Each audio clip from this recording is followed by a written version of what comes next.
So our next talk is actually being led by one of the organizers of Cube Crash. So before I bring her in, I just want to say Catherine Paganini is coming on. She is behind the scenes, but very much a huge part of Cube Crash. She brought us all together to create this event. It is definitely an amazing event that she does so much work for. So I just wanted to shout out props to her before I bring her in, but I am going to bring Catherine in, and then I'm going to bring our ASL interpreter in, Delane. So let me bring them both in. Here we go. Hi, Catherine. Yeah. And then bring your slides.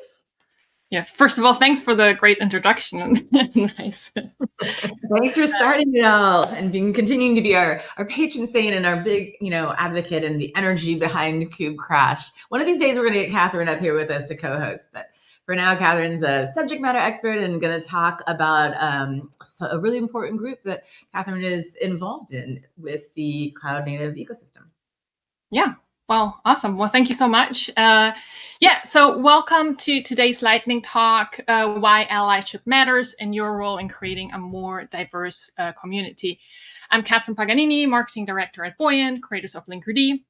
I'm also the co-chair of the Tag Contributor Strategy, and you will hear from Anastasiia and Mark in a minute. Okay, first of all, diversity is not only morally right, it's also strategically important. And we know that because studies have shown that diversity leads to more innovation.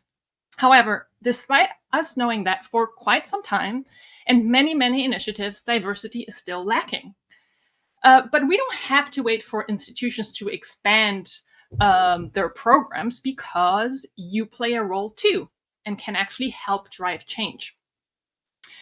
So you may be asking how? Well, through allyship. Minorities are in the minority by definition, so it's really easy to overlook or even flat out ignore their voices. But guess what? Together, we can build a majority. But first, we need to build a network of allies across our community, and that is our goal for today. We are here to recruit you.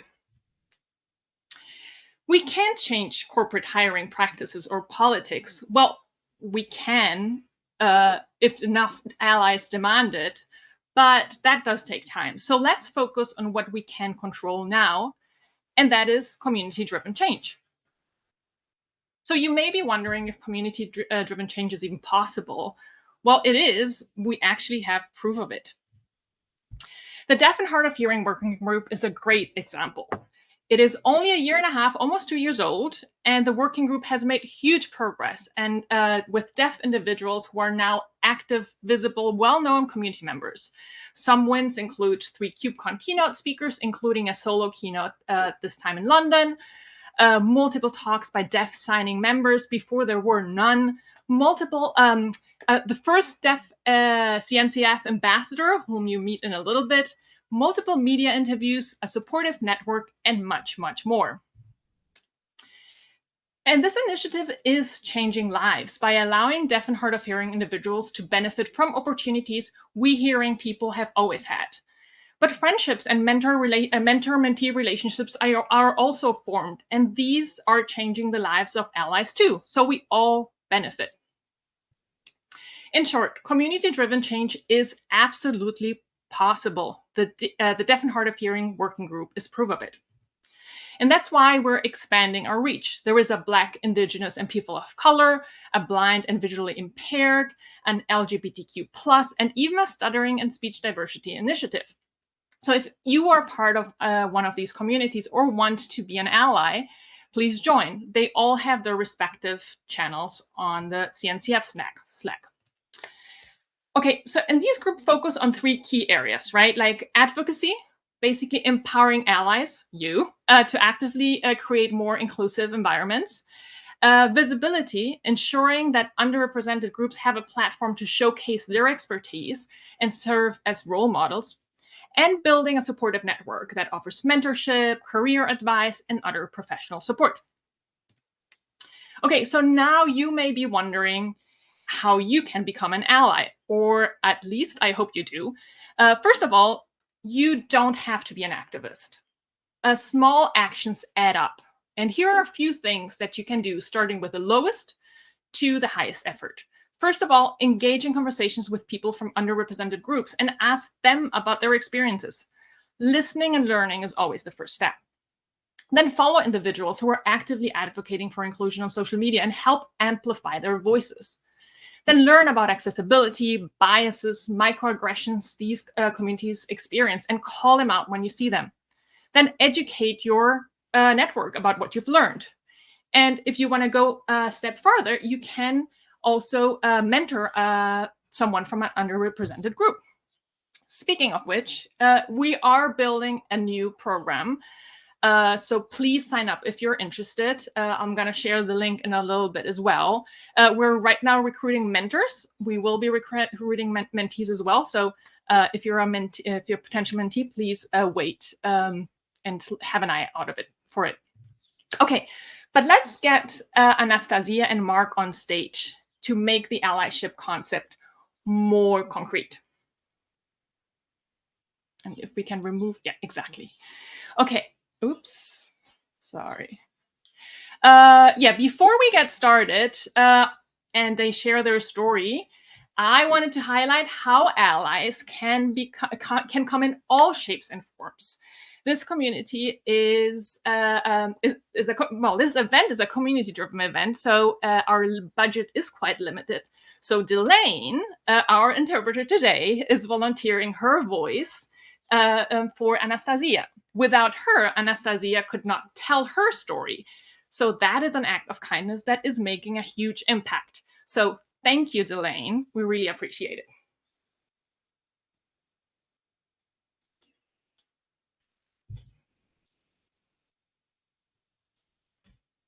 Oh, and I can't hear you, Delane.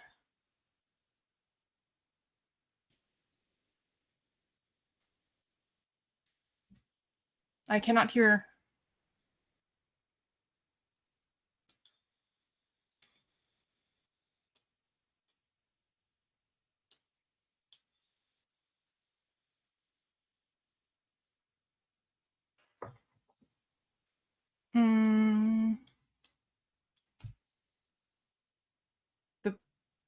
So is your microphone on? Maybe just go in and out.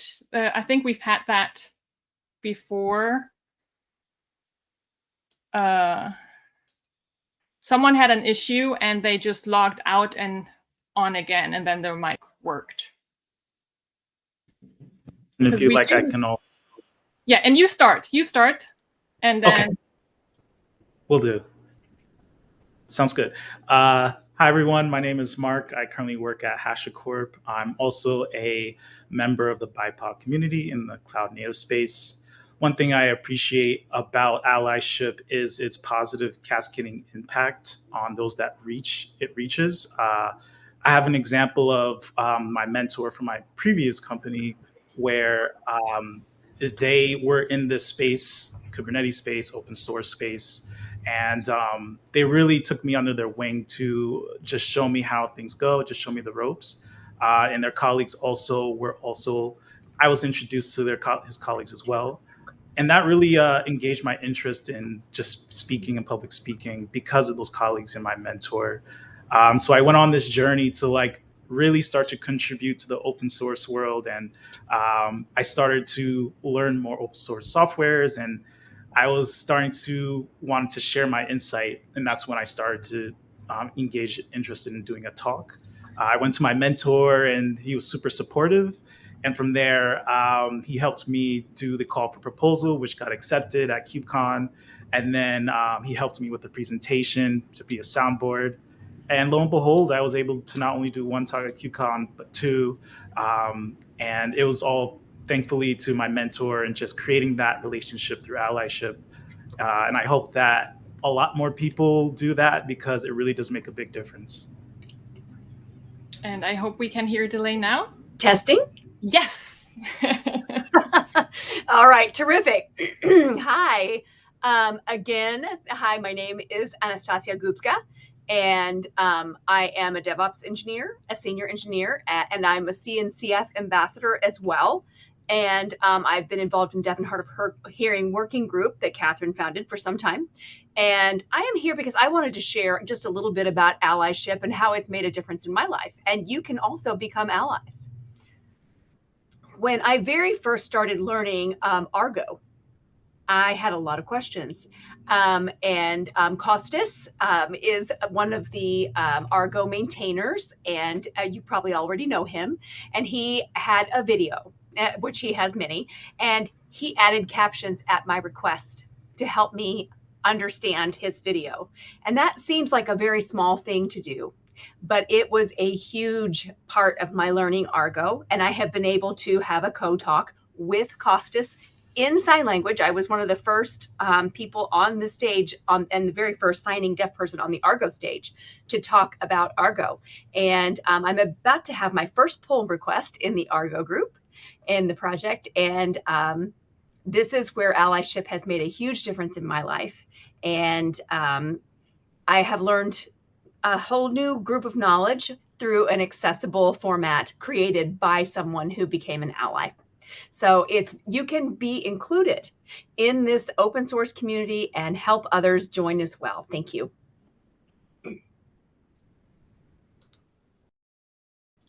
Forgot that I am muted. So wonderful. Thank you so much for sharing your stories. And I hope everyone is inspired as well about becoming an ally. Hopefully you've learned something. And yes, this is a team effort. We all need to get together and can, just let's make it a more diverse community.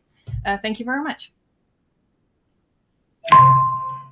Thank you so much, everyone. Thank you, Anastasiia. It's so great to see you again. I hope you enjoyed all your the Argo representation here. Thanks for being an awesome part of the Argo community. It's so great to have you. Thank you, Kostas, for mentoring Anastasiia on this journey. And thank you, Mark and Catherine and Delane for volunteering your time. It's truly a community event, as Danielle keeps pointing out, and we really appreciate every member of this incredibly valuable community. So thank you so much for all you all do. Big thank you to Delane again, because there's again, like whatever your superpower is, that can be how you contribute, how you become an ally. So it's not about who knows code or who knows that. Like anyone can be an ally, so, with whatever they can contribute. So thank you again for the opportunity to share this story. Great.